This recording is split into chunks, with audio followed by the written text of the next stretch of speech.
The food's ready, the plate's on the table, but you can't dig in yet because something's missing. You reach for your phone. YouTube, Netflix, TikTok. You start scrolling. Swipe past one video, swipe past another, and nothing feels right. 2 minutes gone now, the food's cooling down, but you can't take a single bite until you find the perfect thing to watch. And the moment you finally hit play, something inside you settles. Like everything clicks into place.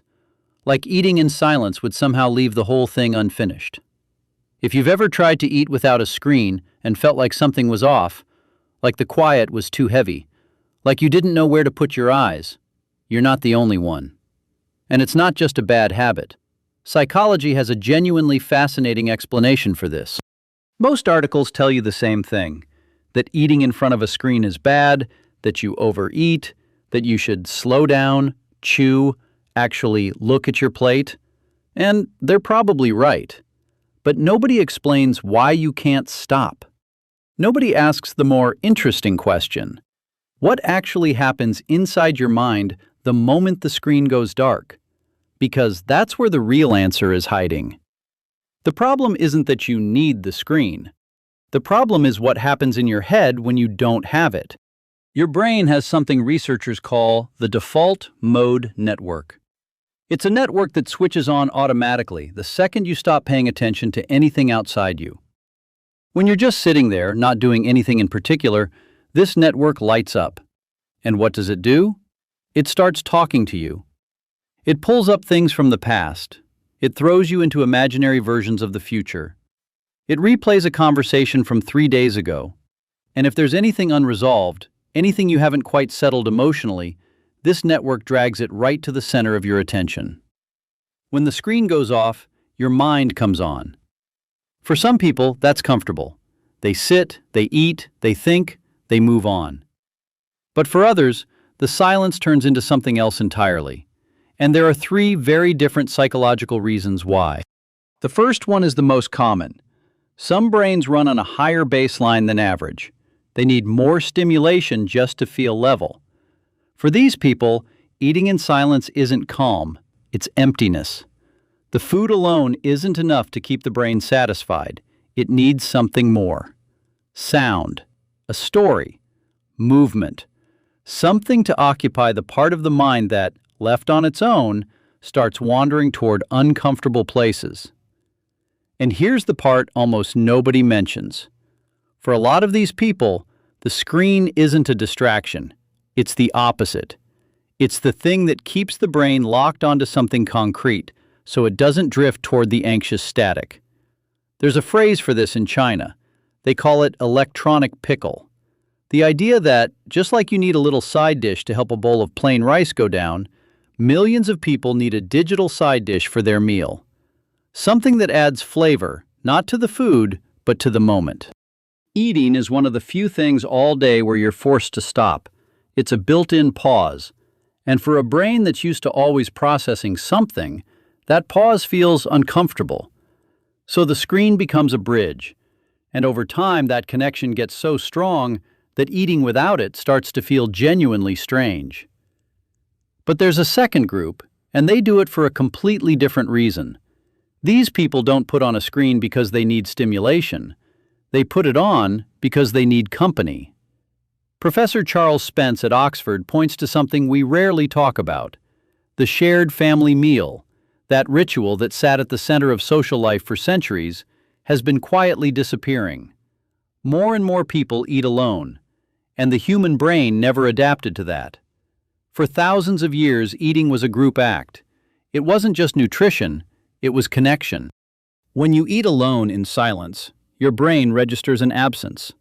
It's not physical hunger, it's social hunger. And the screen fills part of that gap. Research shows the brain processes the voices and faces on a screen in a way that's partly similar to a real presence. When you put on a podcast or a video where somebody's talking, your brain doesn't file it as a machine making noise. It files it as, someone is here with me. A phantom company your nervous system quietly accepts as enough. That's why so many people are so picky about what they put on. They want familiar voices, creators they trust. It's not entertainment. It's a way to feel less alone in a world that keeps leaving you by yourself at mealtime.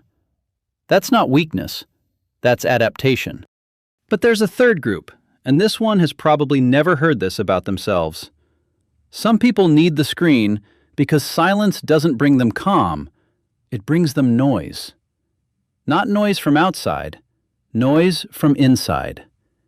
In people who went through chronic stress early in life, the default mode network works differently. Instead of switching on with neutral thoughts when the mind is at rest, it switches on with intrusive ones, self-critical ones, the same worries on a loop. When these people are left alone with their own thoughts, the mind doesn't rest. It works. And it works against them. Think about it. You're sitting there, eating, your hands are busy, you're not working, you're not walking, your brain has 15 completely open minutes. For some people, that's peace. For others, it's 15 minutes where the mind replays everything that went wrong yesterday, everything that could go wrong tomorrow. And, just for good measure, it reminds you of that thing you said 3 years ago that nobody else on earth remembers, but that your brain has filed away with surgical precision. These people don't reach for the screen out of laziness or addiction. They reach for it because they discovered that a screen with something playing is one of the easiest ways to temporarily quiet that inner voice that won't shut up. It's not a flaw, it's emotional regulation. But like every coping mechanism, it has a side worth paying attention to. Because the screen works. It quiets the noise, it fills the gap, it gives you stimulation. But it also does something else. Every time you use it to avoid the silence, you reinforce an invisible belief. The belief that being alone with yourself is something you need to escape. And over time, every meal with a screen confirms to your brain that the quiet is uncomfortable, that the pause is a threat, that being with yourself with nothing playing is something to run from. And here's the question nobody asks you. Do you put the screen on because you want to, or because you no longer know how to be without it? There's a real difference between choosing to watch something while you eat because you feel like it and needing to watch something because the silence is unbearable. The first one is a preference. The second one is a signal. And if it's a signal, it doesn't mean you're broken. It means your mind learned at some point that calm isn't safe. And that can change. Slowly. No rush. No guilt. Maybe tomorrow you try something small. Don't kill the screen all at once. Just let the first 30 seconds go by without reaching for anything. Look at the plate. Notice the warmth of it.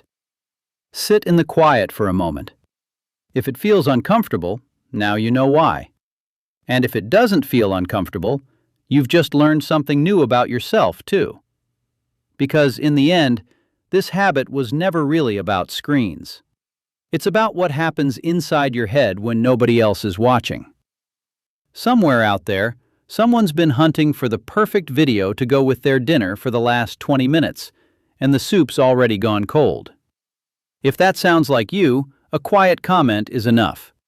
And if this kind of thing, the way the human mind actually works, pulls you in, subscribe. Because the next video might explain something about you that you haven't discovered yet.